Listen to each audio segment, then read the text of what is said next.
Gawa po tayo ng ating DIY na Wi-Fi jammer na 2.4. At ito yung gagamitin natin na board, yung Wemos.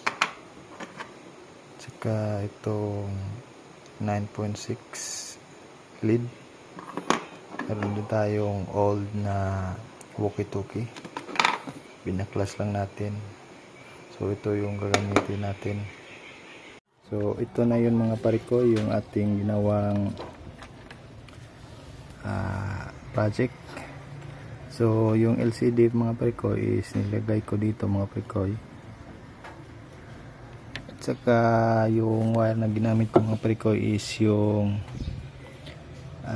ribbon wire, kasi pag ganito mga parikoy is hindi kakasya yung ganyang board pag nilagay na natin yung ano niya, cover.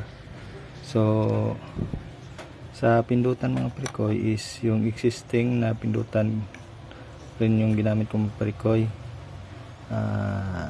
Nilagari ko lang to mga parikoy, tapos kinabit ko na yung kanyang terminal.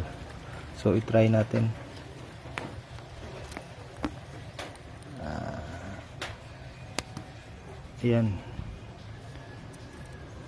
Ayan, umilaw na mga parikoy.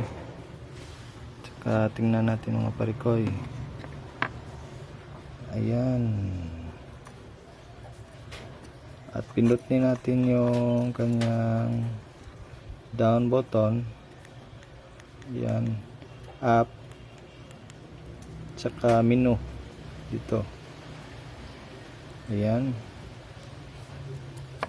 Okay na yun mga parikoy. At sasarado ko muna to mga parikoy.